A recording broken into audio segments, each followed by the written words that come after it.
Can y'all see this okay? Maybe the lights dimmed a little bit? Good? Oh, that's not too bad. Well, I think we'll go ahead and get started. But I am just curious. Don and I have presented before. This is better than when we presented a long time ago. We had, I think, 3 people. So we're doing better. But we're presenting about how to, look for funding for your projects, and I understand you've been working on some projects collaboratively. Is that right? Okay. And I'm going to present on a section that is really focused on seeking grant funding from non-government sources. So for some private foundations and that type of foundation. But just out of curiosity, how many of you have worked on or received grants in the past? Besides this one. Okay. So I may cover some things you already know, and feel free, if you have any questions in the middle, just let me know. So this is kind of informal. But I'm Sarah Jennings, and I am the Chief Development Officer at the Institute for Children and Families. I've been working in fundraising for about 15 years, and I'm a graduate of this institution at UIS, so I was very glad to come back and present. So taking a look at where to start, you've already probably gotten your program plan going and getting all of those details in place.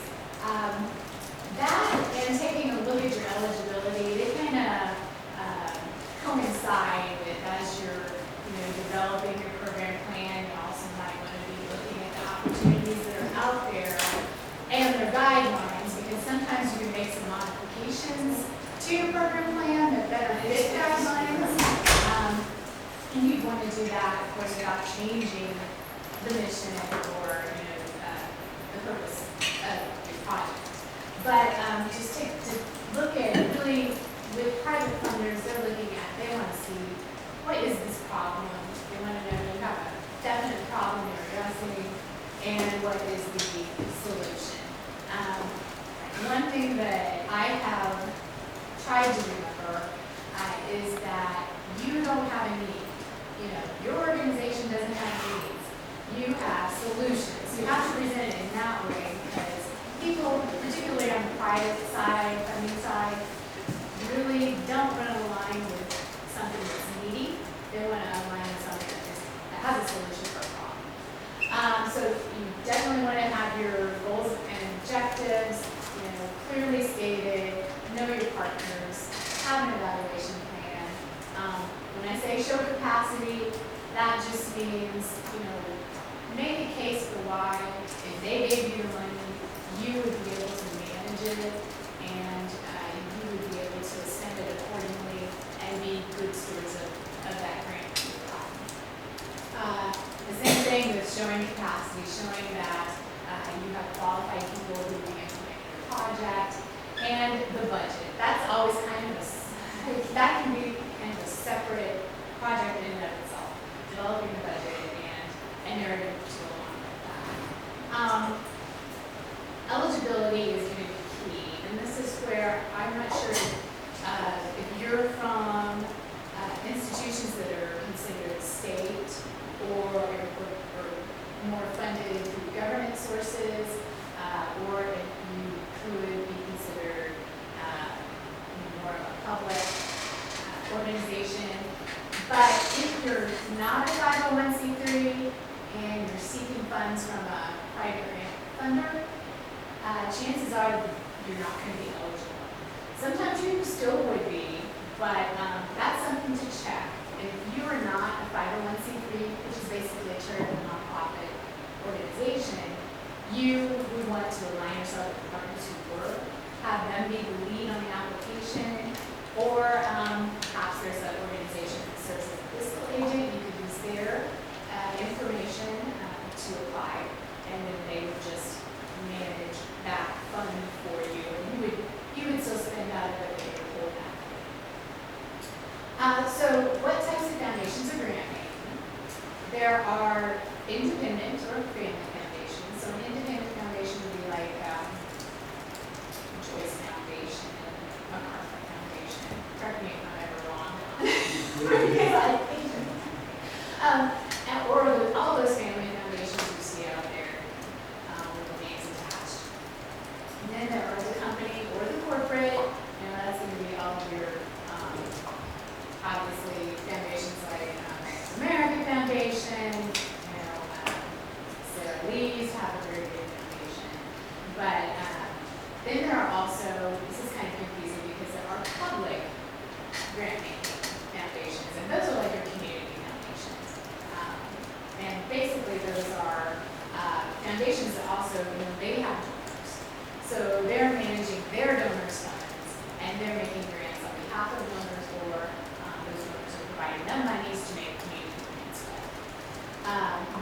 to note, and lots of times when people are just starting out looking at foundations, they need to keep in mind that operating foundations are not grant making. So that would be like my organization, the Hope Institute has a Hope School Foundation. And what we do is we raise money on behalf of Hope. So we don't make grants. So that's not operating foundations. So here's just a little bit of information about researching your opportunities. Have any of you looked into the foundation sector by chance? That's a good place to start. And they have several resources. It's FC, no, I'm sorry, it's just foundationcenter.org is going to get you there. But it is a subscription, but a lot of libraries, like here at UIS, there's free access. We also have I mentioned down here, a nonprofit resource center through our library, and they walk you through how to use it. It used to be they would also run searches for you, keyword searches to give you the results. I don't know if they still do that. But they have an Communities Digest. It gives you a breakdown of all of the requests for proposals that are out there.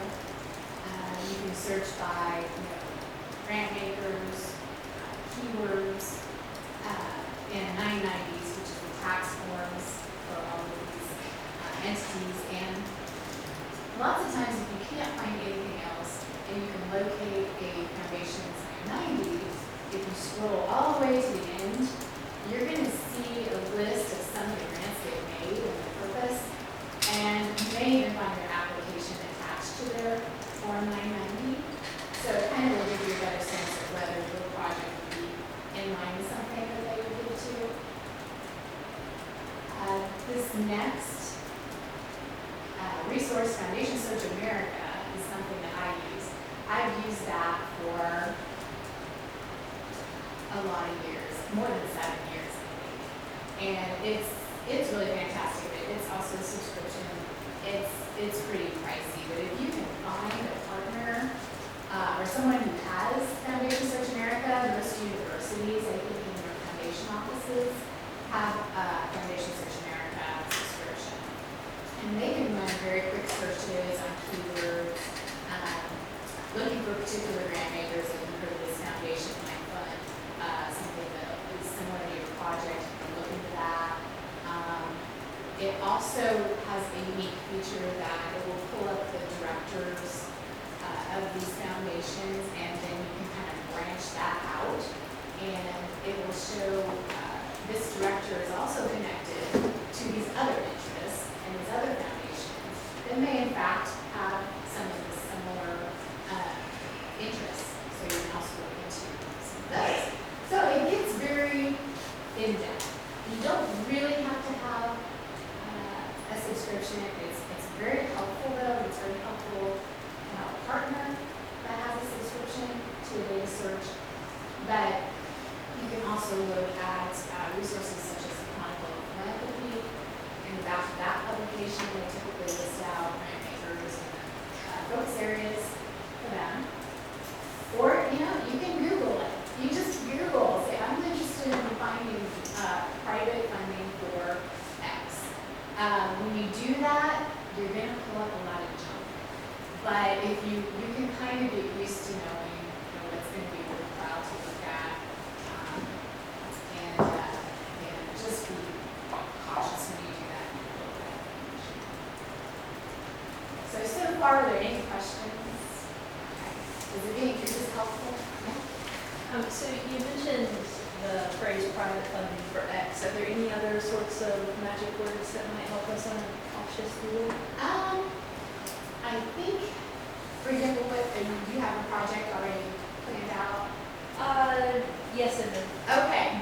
I think if you know your problem, like if it's literacy in a certain state, or literacy in America, or whatever that might be. Try phrases like that. Try keywords like underserved, literacy. Just do things to try and see what descriptions, and really, if you can find someone who's really well versed in using those, they'll know exactly how to put all that words together. If you just give them a description of your project, yeah, they'll be able to know what to fit those grant descriptions.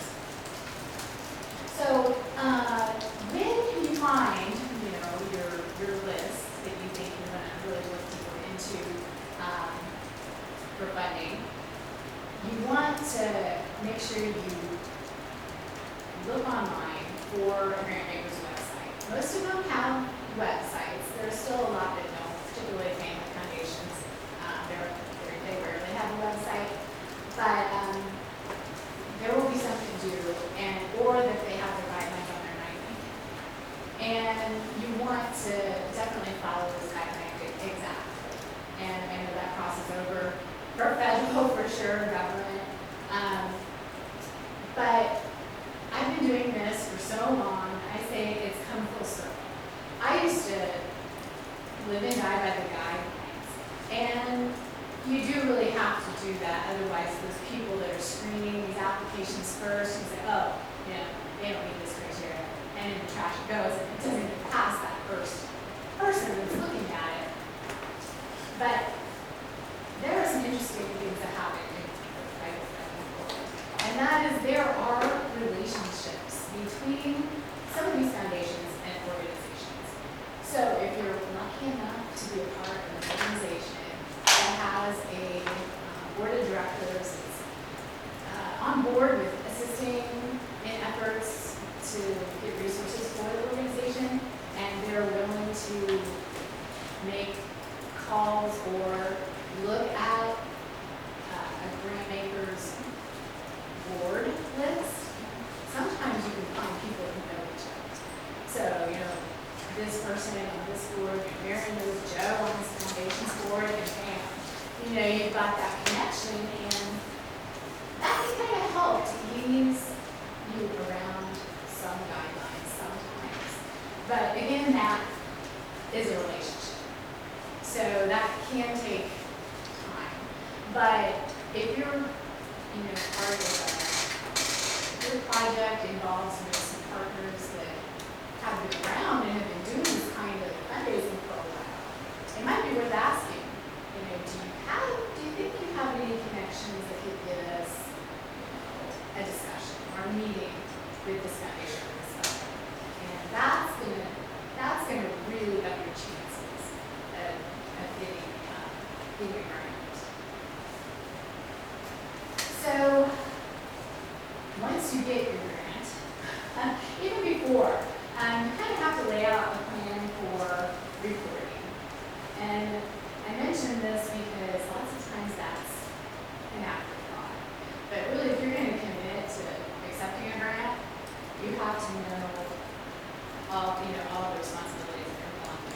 Which could be midway through your project, you have to report, or final report, or even if they don't have any reporting requirements, it does wonders to send them a nice report to say, your support helped us do this, and you reached this many children, this many adults, whatever it may be, and help them. And so show them how they were involved in your solution. And that basically goes along with getting new students money. Here's where I put, not to underestimate that grant maker, because I worked for an organization, a couple of organizations back, and we had a dynamo of a program director, and it was environmental health was the area. We were part of a national organization. We were a chapter of a national organization. The Recovery Act funding came out. Now this is government, but it would also apply if you happen to, do this and had a great private funder. But we were told you probably don't have the capacity to apply for this, so we recommend that you don't apply. Our national office does. All you chapters out there, you probably don't know what you need to know to do this, so please don't apply for this.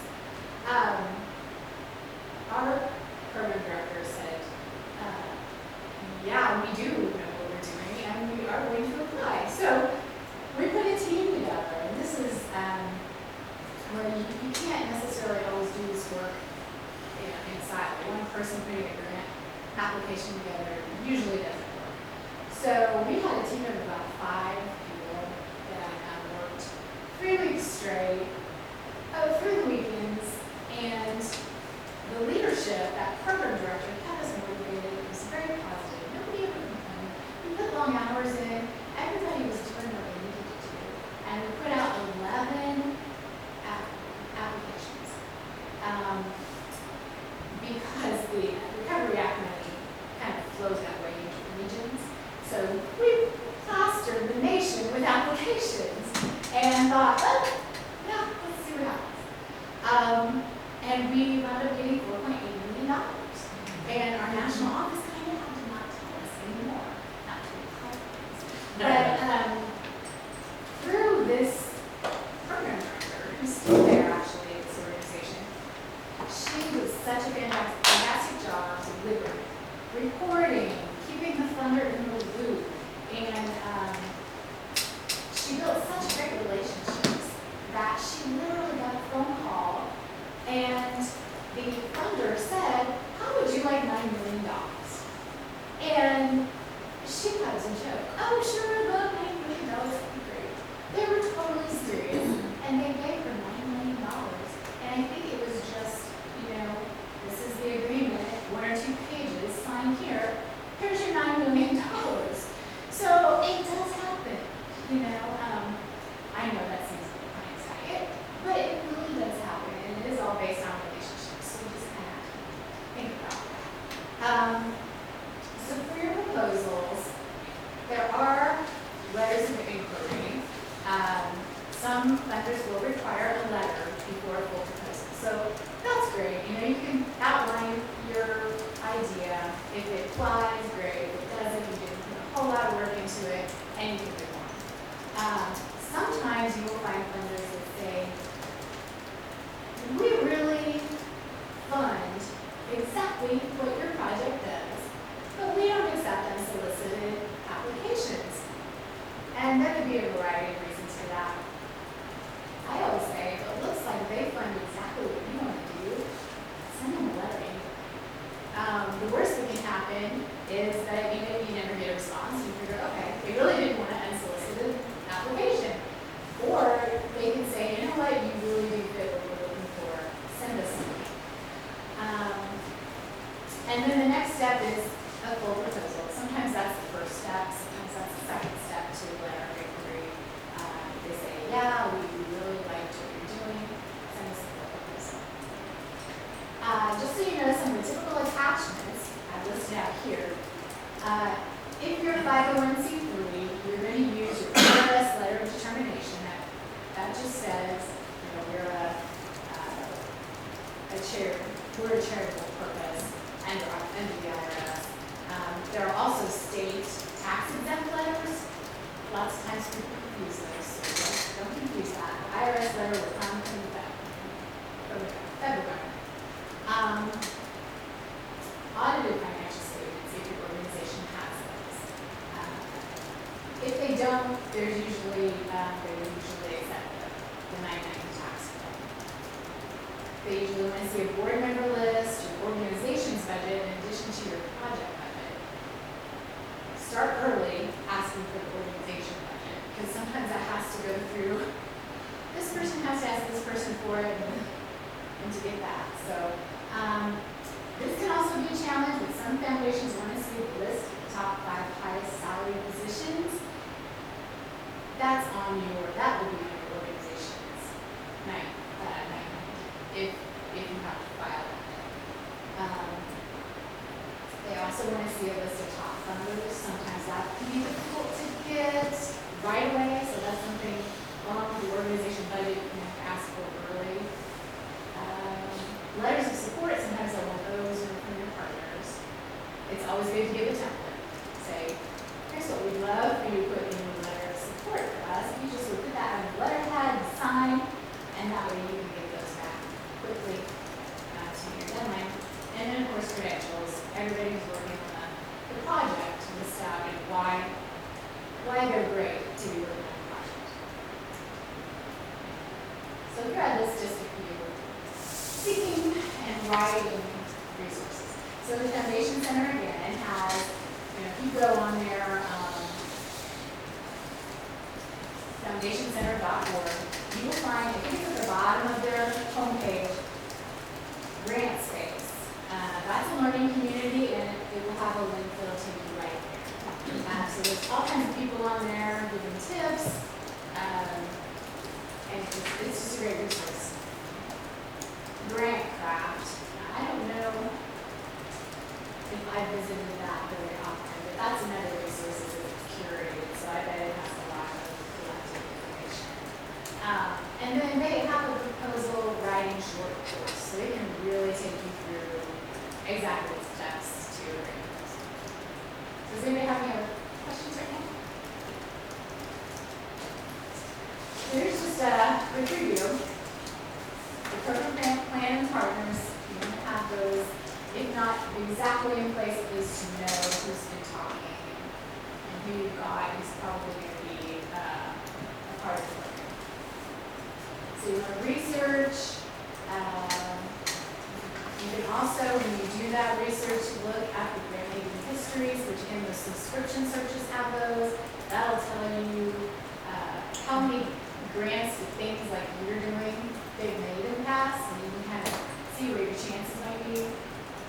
And then you can, again, look for those connections if you can between your organization and a funder.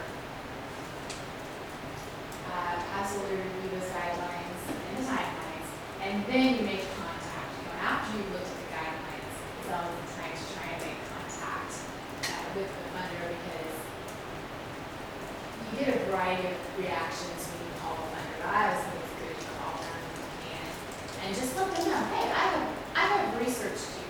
I'm on top of this. I know what you're all about. I just have other questions for you. And they really respect that. They know that you know what you're doing, so they're going to give you the time of talking to you. So then you're ready to develop your request. Use many people on your project involved in that as you can.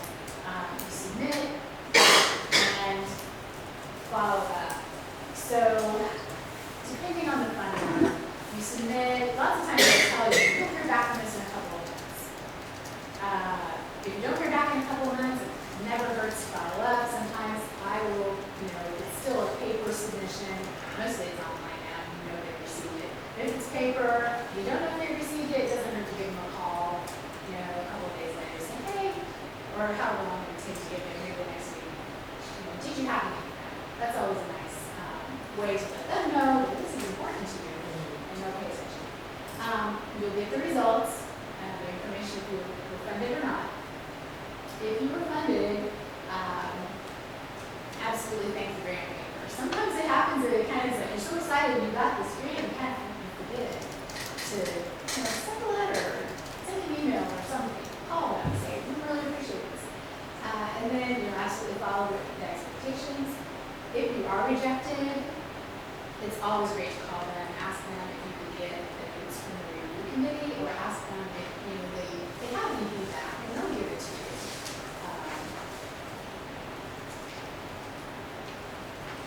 So here's just some tips that I have. Try to think like a funder. If you have this huge pot of money to give out, what are you looking for? And they have to read hundreds of proposals. So be clear and succinct to the point, make them excited at the same time. It's kind of the art of the whole thing. So that proposal writing team, again, and a lead person to coordinate that. You have all these people kind of working on things, you know, maybe anybody leading it to bring it together, it can kind of go out of control. Again, those guidelines you have to know. The statistics of your problem always sells why that problem is so important. So you can find those statistics, that data, to back up why you're doing it. That's the best. Plan your timeline, hopefully build in, so you aren't rushed at the very end. But usually, when the deadlines are concerned, people are usually rushed. Make your objectives visual. As far as if you're going to reach 100 people, or we know that this will improve reading outcomes by 50% on this population. And how are you going to make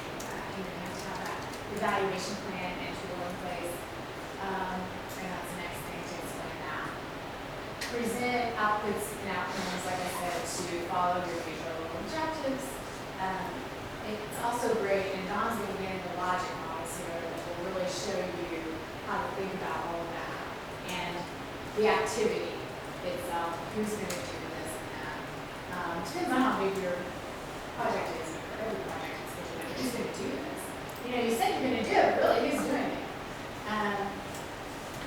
Highlight those partners if you've got partners that carry, clap with them, that's important. Show capacity again, that your organization can manage things. Budget with detail, describe what's in your budget, and always check your attachments. So this is something I'm bringing to you from one of my favorite authors and people, Jerry Painus, and this is really from the private fundraising world. And all you do act as if it's impossible to fail. So that will get you through a lot of rejection, a lot of everything. That's how fundraisers do what we do. We just kind of act like, hey, it's impossible to fail. It'll be okay. So the formula in private fundraising, I think it probably applies somewhat to grants, but it definitely applies to individuals and asking them for gifts. Is you have to have that right person asking for that asks that right prospect. So you're looking for that right funder that's going to have gifts from your team. You want to make sure it's the right amount. So that's where that grant research comes in to play, kind of see where their average grants are. You know, you don't want to ask for $1 million if they usually only get $50,000. The right way, with grants, that's kind of goes in, let's tell you the right way, the right time, and give you the deadline. For the right cause, which your cause is always the right cause, and then the right problem. So that is the formula to getting a gift, and I think it can apply to your grant also. So that concludes my portion of the private fundraising area. But does anybody have any questions to follow up to that? Is there a standard or typical time frame that the application for grants is open? I mean, how long you typically have to work on one? Yeah, we've been working on a few. There was one that just came out, I'd say, it had a 2-month period of time. Yeah. I typically find for the private side, you're going to find 2 months. If it's and that was for $400,000 RFP. So typically they give you a little more time than that. And I think maybe on the federal side sometimes they do too, give you a little more time than that. Actually, sure. Are they? Yeah. Yeah, they want more, faster, and more brief. Like all those online applications, they'll only give you a space for 500 words to describe the history of your organization. It's like really 500 words. But, you know, they're kind of cracking down on that. It really depends. Sometimes you'll find there are open cycles. So when you do some research, they'll have set deadlines. The board may review applications quarterly. So you'll already know, okay, if I miss this deadline, I don't have money to come out. So that's kind of how a lot of private foundations do it. You'll have maybe 4 deadlines throughout the year. Anybody else? Well, thank you very much. I've enjoyed talking to you.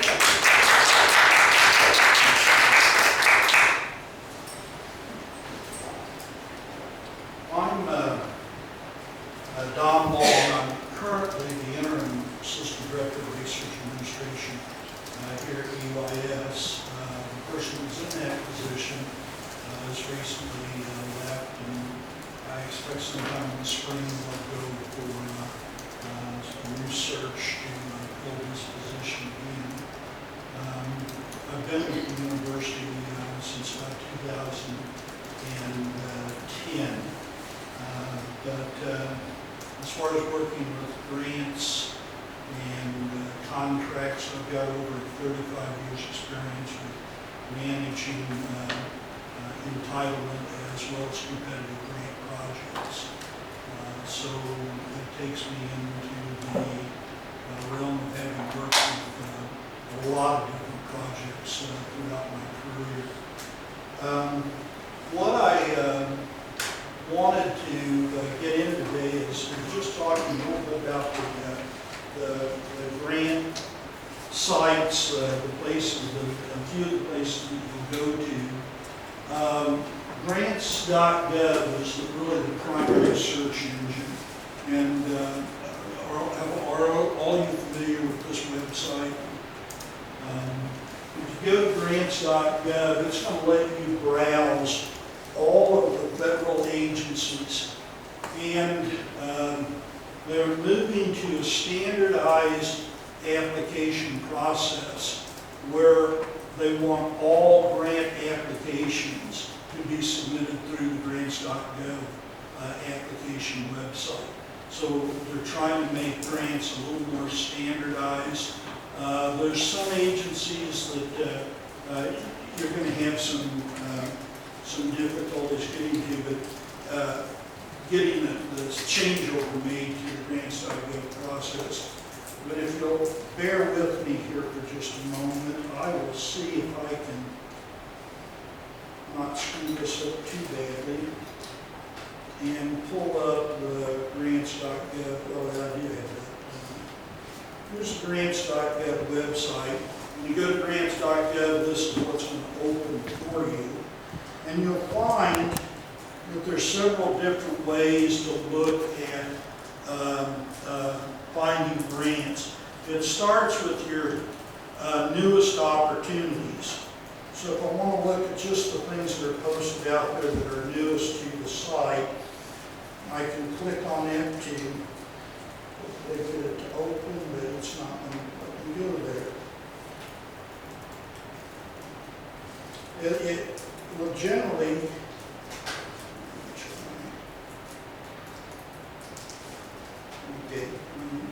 you'll find the view more, that's what I was missing on this. You'll find that there's different searchable ways to look at this. Right now I'm looking at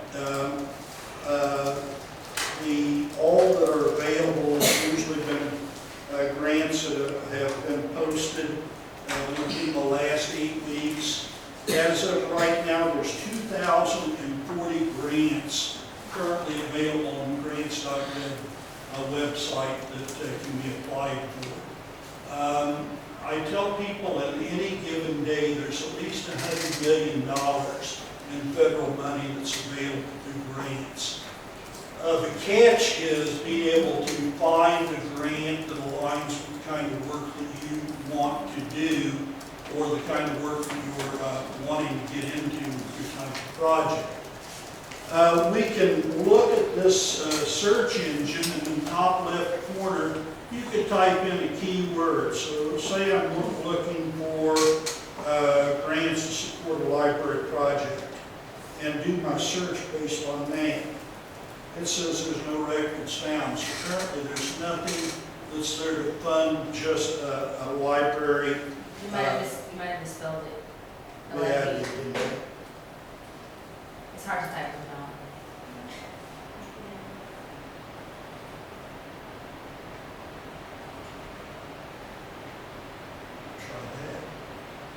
That's much better. Like, wait There's 63 matches for posted grants. And I can go down and look through these to see if there's anything that's related to a project that I might want to be working on in the libraries. There's other ways, if you know the funding opportunity number or the CFDA number. Perhaps it was a grant that you were interested in a year ago. Most of these grants recycle on at least an annual basis. You can do a search for a particular grant using the number that you may have from a stored project that you are looking at. You'll also notice across the top that you can sort these by the funding opportunity number, opportunity title, agency, posting dates, both in ascending and descending order. You can also look at your date ranges to see when those were last posted. If I want to look for something that's been posted in the last 6 weeks, and I can update my range. And this brings me down to 23 grant projects that have been posted in that period of time. So it's a quick way of getting in and looking through these different projects. If I work down the left column, I can add grants that have been closed and archived, or I can just look at, say, grants that have been archived to see what has been posted out there in the past. And I can see right now that there's been 3,063 grants that have gone into the archive. So it gives you a pretty good idea of what you can start looking for relative to the different types of projects. You can look at your funding instrument types. I can limit this to say just grant opportunities. Some organizations use cooperative agreements, especially when you're working with an organization that may want to engage in a relationship with you and 2 or 3 partners.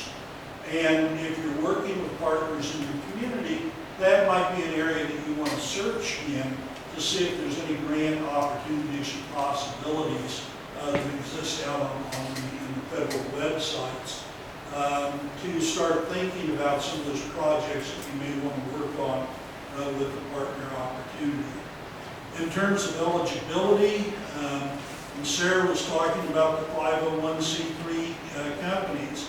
I can mark just the nonprofits having one 501c3 status, and this gets me down to 256 of these grants would participate with an organization that's a 501c3. I can also look at categories, whether it's in agriculture or arts or business, all the different categories that the federal government subdivides their grant projects into. So you can do a search in that manner with them. I can look at agencies. If I'm looking at something with a particular agency in mind, I can look at just what that agency has currently out on the websites. Say I'm looking for all National Endowment for the Arts. It says that there's 5 projects there. NEA Arts Media, Arts Radio and Television. There's 2 projects there that came up. And I still have archive closed and posted, so this gives me an opportunity to look at what has been funded out there and to see what years those particular projects closed on. Maybe add to that or just change to the all National Endowment for the Humanities to see what might be available, and perhaps there's an area within the humanities that I'm looking at. I might want to look at just the ones that have recently closed and the posted ones to let me see what might be currently available for applying. It says there's currently 1, and it's Sustaining Cultural Heritage Collections, which is something that an organization might have some interest in. The posting date on that is 9/17/15. The closing date is 12/1. So this would have a couple months in order to look at actually getting about a month and a half to get the applications really together and think about getting them submitted. Most of the federal grant applications have a 30 to 45-day window in which they're going to be posted, and we'll be accepting applications for.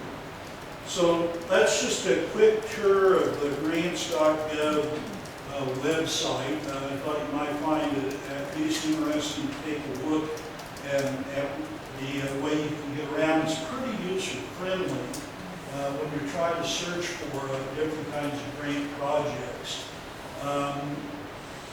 The other thing that you'll find when you do find a grant project that may be aligning with what you're interested in and it may be archived or already closed. If you go back to that agency's actual website, and then you search for that grant opportunity, and you can usually search for it by the opportunity number or the CFDA number. All of those will match over into the actual websites for those organizations. You can go and actually pull up the organizations that receive funding under that particular grant application. The transparency requirement in federal grants now is that they post at least the abstract and the contact information for anybody that's received those grants. And most of the time, they will list those in the grant years in which those grants were received. So if I go back and look at an organization on a particular year, they may have funded 25 grants. There's 25 abstracts that I can look at, see if there's things more closely aligned with what I may want to be doing with my project. And then I can call that project director at that organization or institution and have a conversation with them about what it funded, how the project went. They might even be willing to share with you a copy of their grant application. We've found most organizations very willing to assist others that are interested in going after those dollars. The ones that are hesitant on doing that, you know that they're going to be competitive in the next grant application. The other thing that's required by most of your federal grant organizations now is if the organization is awarded, they have to make their grant application and information about the award public. So if you go and visit that site, you can actually go and ask to see a copy of their materials, the grant application project. They will walk you through what they did. So site visits is often a very good idea if you want to learn more about a project that's been funded, and this is the kind of funding that may be cycling back around to the kind of work that you want to do. When I look at particular organizations and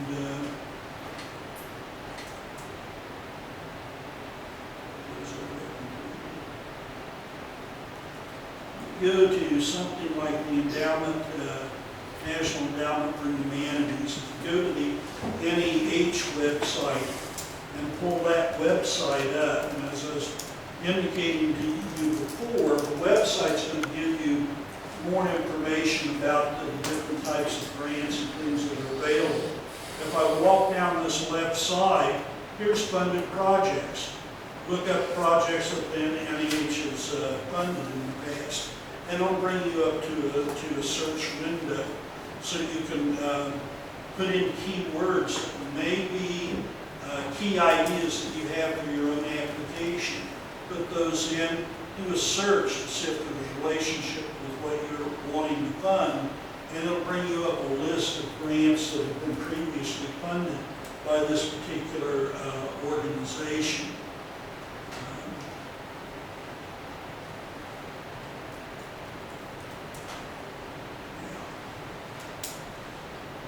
There's a list of frequently asked questions that you can go to that will also take you through questions like how accurate are the results of these queries, are all your grants included. There's a whole list of frequently asked questions that you can go through that might help you with the kind of search that you're wanting to do. So going to the websites themselves, digging into the information that they may have available to you.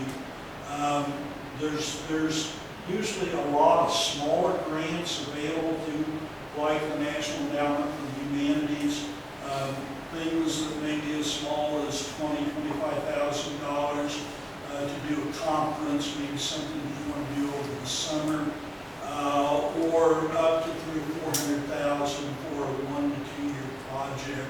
They occasionally will have larger grant projects than that, but, you know, you just have to look and see what it is that they may have at a particular time. You can search for a grant, match your project or grant program, other opportunities that you can apply for, such as funded seminars, institutes, or workshops, the application and review process, and how to manage your grant. They're going to walk you through what their expectations are for those applications. Each grant site that you go to from government sources are going to give you those types of connections. And as Sarah was talking about earlier, making contacts with the grantors, it's always a good idea, once you find a grant, to call, talk to them, find out what the expectations are. A lot of times, when a grant cycles, you'll have one person in the agency that will post the grant application in the Federal Register, and that's what comes over to get attached to the grant posting site. But you'll have another person in the organization that may bring over and give you information from the legislation that was supporting that grant. And you have to read both to look and see if there's any differences in what the expectations are. And then work with the granting, your contact with the grant agency to make sure that you're writing toward the right requirement, where you're not going off in one direction because one writer said it needed to look this way compared to another writer that said it needed to look maybe a little differently. So you need to figure that out, and the only way you can do that is talk to the representative for that grant at that agency. I've seen some very well-written grants that missed the target because they were written not according to what they were going to be evaluated on. And that is key to find out what the evaluation is going to look like and what those expectations are going to be.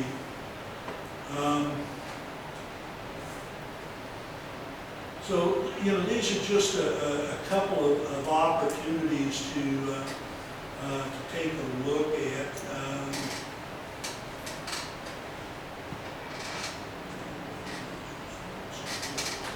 Bring back up my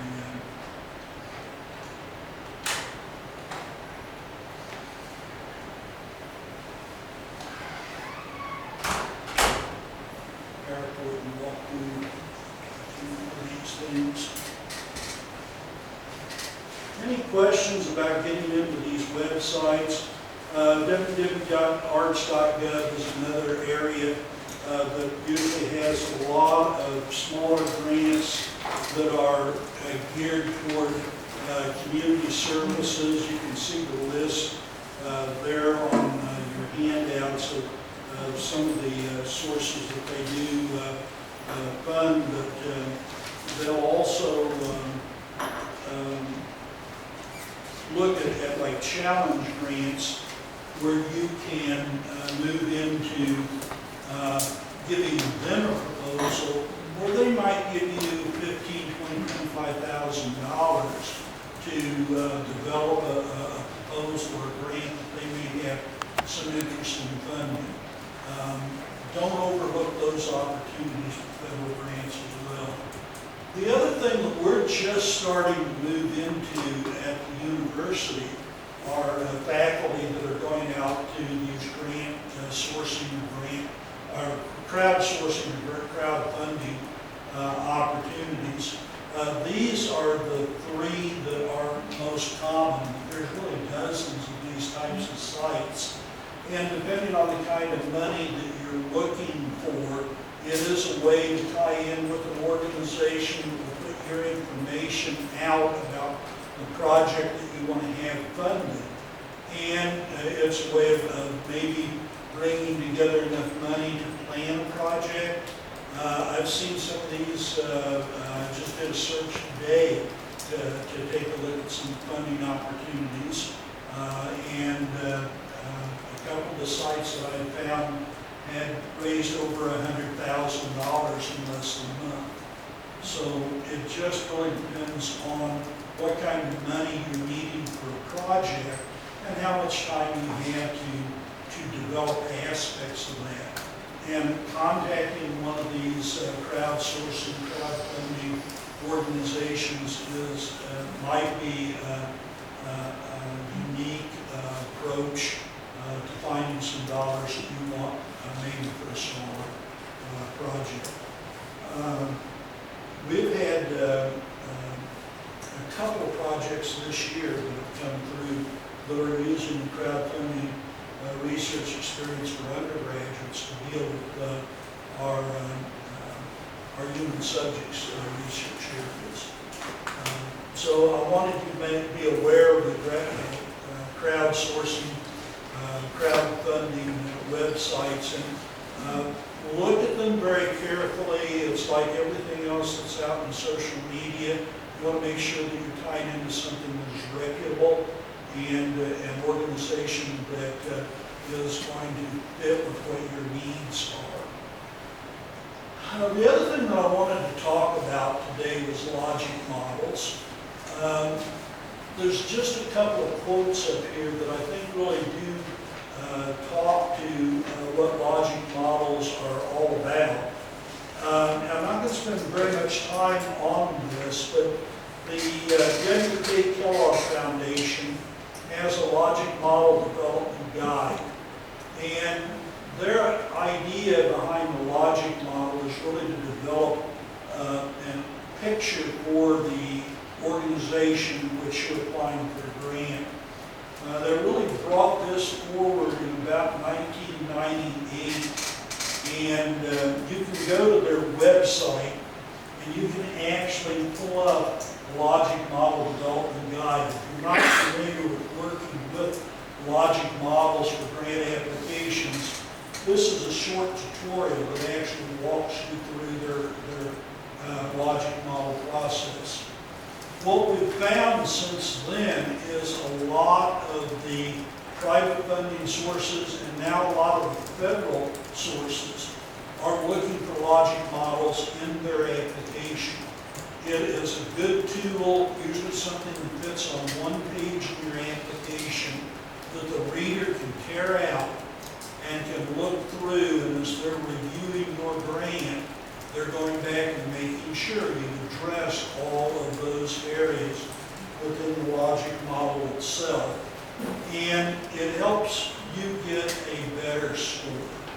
Now, the previous organization that I had worked for, when I started working for them, they were, their funding and grants was so poor that they were considering eliminating the grant development office and grant development position for the organization. The last year that before I came, they were under 10% of their grants being funded. Within 3 years after we introduced logic models into all of our grants, we were up to over 83% of our grants being funded. And we were writing 48 to 50 grant projects every year. So it substantially increased our the amount of money that we were bringing into the organization. And it made it very competitive on the federal side. We were bringing in $2 and $3 million grants that were focused on helping us change curriculum programs, delivery systems, and things in that particular community college. So I can't really say enough about logic models. They do facilitate the way you think about your project, how you plan your project, how you design it. Those are all important forethoughts to what it is that you want to develop. It lays out your implementation process, helps you with the analysis. It's a knowledge generation and communications about program objectives and actual accomplishments. All those things are built right into the logic model process. The other advantage of the logic model is you can develop this for your project and work on it over a period of time so that you really hone your project down to know who do I need for community partners? How am I going to bring the resources that I already have available to the project? What additional resources do I need? Are there other funding streams that I might be thinking about to help fund the project as the project is being developed? You can have that sitting on the corner of your desk when a grant comes along that you want to apply for. I mean, this is timeless in terms of the kind of work that you want to do. You might even have 3 or 4 projects sitting out there in a logic model format that you can quickly pull out, contact your partners, bring your writing team together, and begin working very quickly to put these projects together. Some of the large grants that we were able to secure, we brought in companies like Caterpillar. We brought in companies that were adding engineers to the project, companies that were suppliers to the organization, as well as those people within our own college that were experts in the curriculum in order to pull together some federal grant funding to help us look at expanding and changing the way we provided technical services at that particular community college. The logic model is driving force. It gave us time to put it together and When review he's what finished, we will do. you press this red button? Logic model I is gotta pretty go simple. down and You make have sure your that planned team work, gets together. which Okay. includes I your better get down just in resources case. and your inputs Okay, and now your I'm gonna bring them in, activities. but just press that. Resources Okay. include your physical and human programs, could be university, external partners, new resources that you may be required to have. Your activities are the processes, technologies, events, tools, and interventions required to implement the program. So your planned work are those things that you need to implement the project that you want to develop. Your anticipated results includes your outputs, outcomes, and your impact. Your outputs are those things that you're going to want to measure. So when they ask you to start thinking about short and long-term goals and objectives, you're going to have those lined up with your outputs and your outcomes. If I know what I'm putting in, I should also know what I expect to come out of that project. And it's going to be listed there in the outcomes, and it's going to drive those the way you're going to measure whether you're successful or not with your project. And whether it's going to have the impact at the end of the day that you really want to have. It's that impact that the funder is really concerned about. They know the kind of results that they want, and whether that's from a private funding source or a federal funding source, it's going to help you think about developing your project more completely, more thoroughly. Your program logic model helps you with the planning, management, and evaluation from concept design all the way through your implementation. Here's an example of program logic model. It's real small on your handout, but it is in this document. So I encourage you to go to the Kellogg Foundation website. This is not copyrighted. They want people to use this. They expect people to have this as part of their repertoire and grant writing. But this is a relatively simple logic model that can be completed. And there are a variety of logic models out in the literature that you can really get into to look at how they really come together. But you give that to someone that's evaluating your project, and as they read through the narrative, as they read through the program evaluation, as they read through your budget, all of this is going to be explained by this logic model. They can see what skin your organization has in the game, and they can see what they're bringing to it when they look at the resources that those inputs and activities are going to be needed to fully implement the project. That's just a 10,000-foot overview of what a logic model is. But I can tell you with certainty, when you start adding logic models to your projects, it'll make you more competitive. Right now, across most federal agencies, they have enough money that their sites are telling us they're funding between 22 and 25% of the grants that are fundable. They just don't have enough money to fund more than that.